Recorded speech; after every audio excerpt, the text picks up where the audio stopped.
Welcome to the Fall Profitable podcast, where we talk about what it takes to start and grow a local business. I'm your host, Matt Nettleton, and each week we talk with entrepreneurs, operators, and owners who have learned what it takes to start a business and actually keep it going. Today, my guest is George Turkette. George, welcome to the show. Hey, thanks for having me. No problem. So, we met probably 3 months ago originally, but why don't you take, 2 or 3 minutes, introduce yourself to the audience before we jump into your business? Yeah, I'm George Turkette. I'm the founder of Turchetti's. Oh, We're a USDA-based wholesale Salumeria here in downtown Indianapolis. all right. So how long you been in Indy? Are you from here originally? Fort Wayne originally, so grew up in Fort Wayne, moved to Indianapolis in 2013 to go to Ivy Tech Culinary School. All right. And how did you end up running your business? How did you give me the kind of the journey? Yeah, it was totally unintentional. I had spent, yeah, it was. Very unintentional, but I'm very glad it happened. So I was, working as a chef in different restaurants in downtown Indianapolis, convincing them I knew how to, make salami and all this charcuterie. They'd buy me a pig and I'd be like, cool, now I'm going to figure out how I'm going to do this. And did that for a few years. And eventually at this event, met this gentleman and his partner and was just kind of talking after the event. Little wine may or may not have been involved. And by the end of it, his partner was like, looked over and was like, you should invest in this. And he was just kind of like, shook his head a little bit. And um, at the time, I was working at Vita Restaurant. So I'd opened Vita Cunningham Restaurant Group, uh, downtown place. I was the chef de cuisine. 1 month in, I broke my collarbone. So during that time is when I ended up meeting this gentleman and was like, hey, let's start something. And then 8 months later, the business was formed. So what year I was was that? not actively looking. 2017. Yeah. So 2016, I met him. And then February of 2017, we incorporated. All right. And so you're at an event, you're doing your job, you start talking to somebody, you've had a Yeah. conversation, may or may not have involved some wine, and the idea of starting a business comes up. Yep. Pretty much. It was, you know, I had met this gentleman at multiple other food events. He was very well known amongst the restaurant community, bartenders. He, was very much an active foodie. He came from pharmaceutical technologies, never owned a business, wasn't an entrepreneur himself. Just thought what I was doing was very unique and cool, and decided to, be my first investor back in 2017. Now, let's talk about the actual business. So 2017, you start this business and hmm you're essentially, how would you describe what you were trying to accomplish at that point? You know, I didn't really know, but in my mind at the time, what I wanted to do was just start a salami company. That was the start. That was the end of it. I didn't know where I wanted to fit in the market. It was just, I want to make salami. I want to be known for making salami, and this is something cool. So the plan was to be this, big wholesaler of, cured meats, if you will, to restaurants, butcher shops, all these kinds of places. So how many smaller locally owned salami makers are there in the area? Not a lot. My there's one other nationally known company here in Indianapolis, which has been around for about 15 years, Smoking Goose. They've done an incredible job of like paving the way for just the word charcuterie in general. It's even a hard word to say itself. There's just really not a lot of other companies like what we're doing just because it's so expensive to get into meat processing. And then not only that, the type of product we're producing is definitely the most regulated meat product there is to produce. So the places that are able to do it that have approved food safety plans are pretty few and far between. So, so in 2017, couple glasses of wine, you're talking, your entire goal is I'd like to make salami, right? Pretty much. Yep. So, what things did you find that you had to learn very quickly that you weren't aware of before you started your business? So everything. I mean, up until that point, I had been given managerial positions way too early in my career, mostly because the restaurant world is half the battle is just you're qualified if you just show up every day. Yeah, You're, you know, so I was, given these positions early on, not really taught any managerial skills or how to manage people or anything like that, but very, very passionate about my craft and what I was doing. So um, I had to very quickly learn how to be able to manage people. And not only that, as the business grew, figuring out ways to make sure that I'm not getting asked 1,000 questions every day, how to put that information out on paper so others can learn and know how to do part of what I'm doing. Because as I've grown and evolved, I have slowly, day to day, gotten further and further away from the actual craft of making salami, which is kind of ironic as you grow your own company, that you founded to make salami. The better you do, the less you get to do the thing that you want to do. pretty much. Yeah. All right. So, what are some of the things that you spend your time doing now? Like, you had to learn how to put policies in writing and everything, but now you're 8 years in. What are some of the Mhm. things that you're spending your time doing?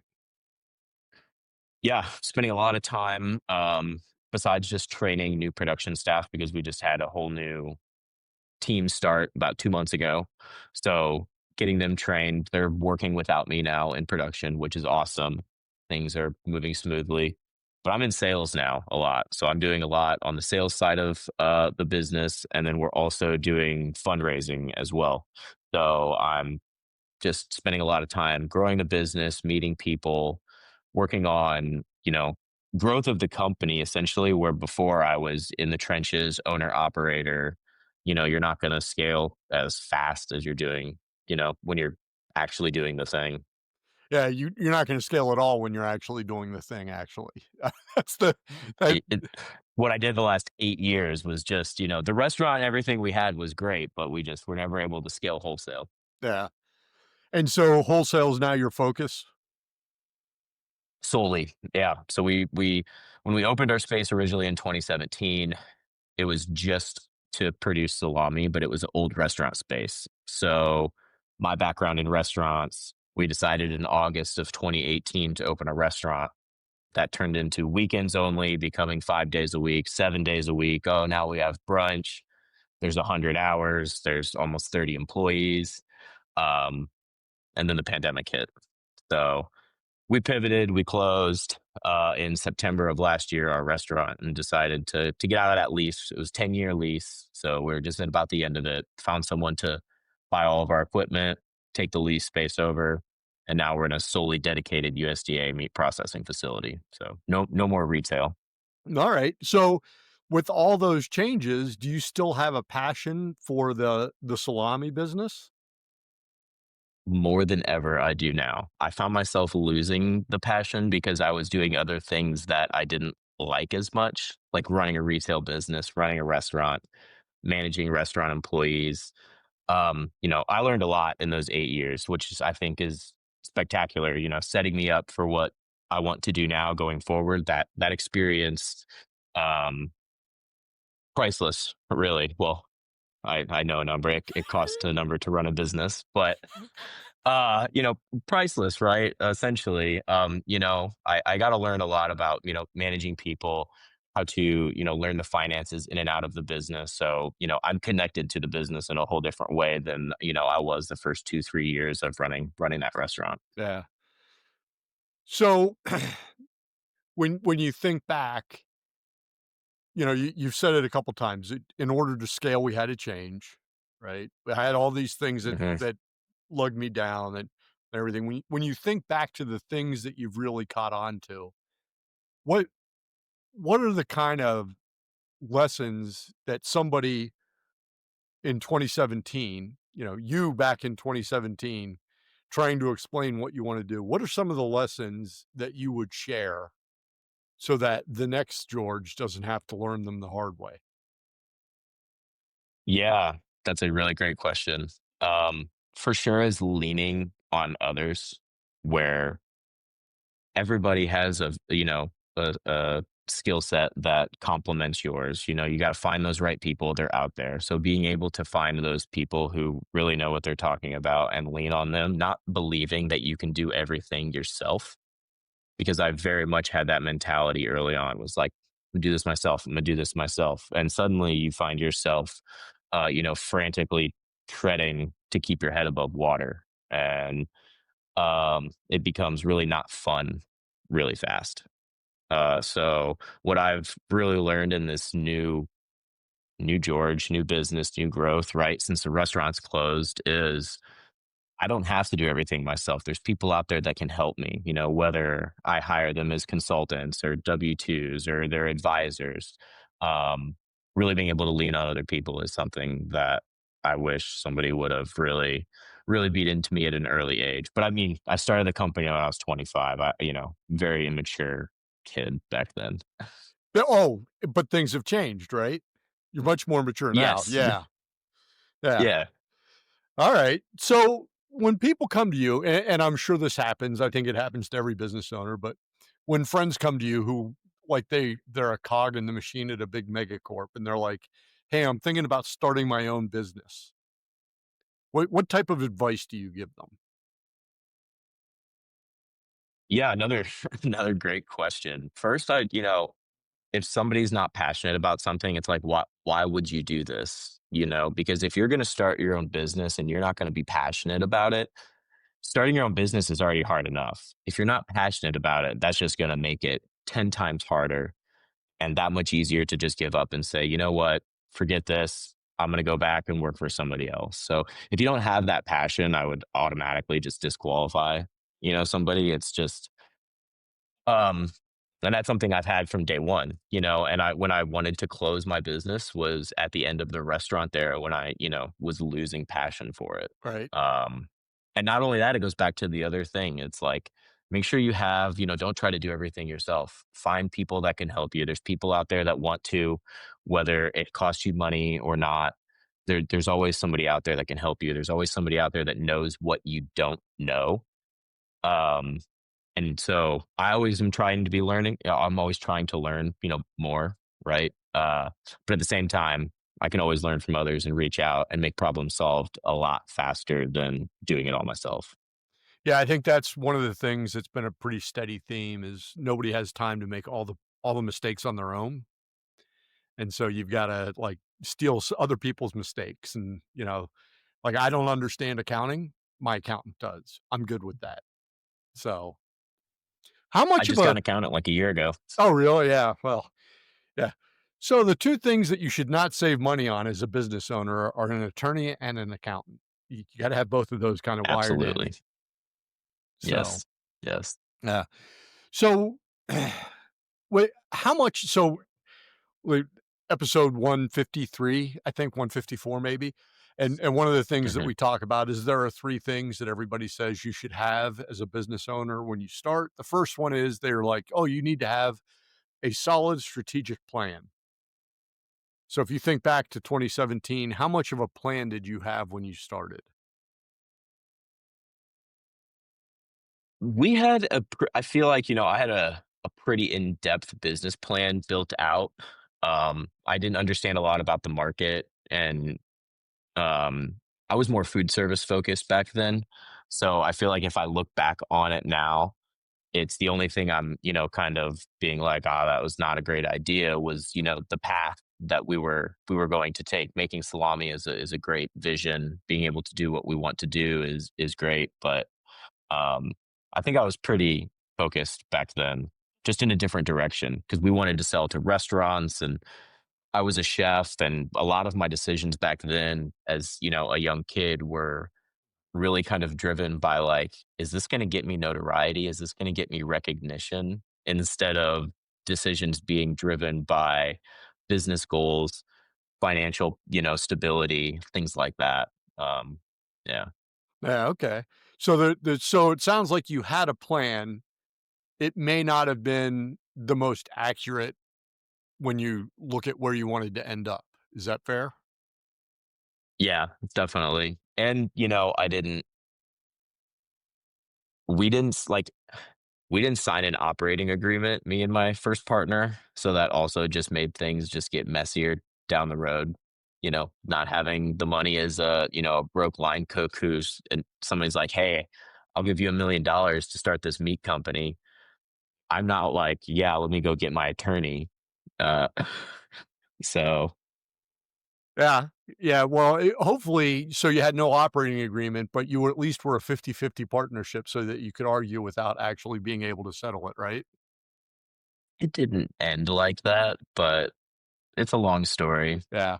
Well, and it is hard to have partners, like, especially if you don't have kind of the exit designed on the way in, which sounds weird, but Yeah. the functional equivalent of a business prenup helps. Um,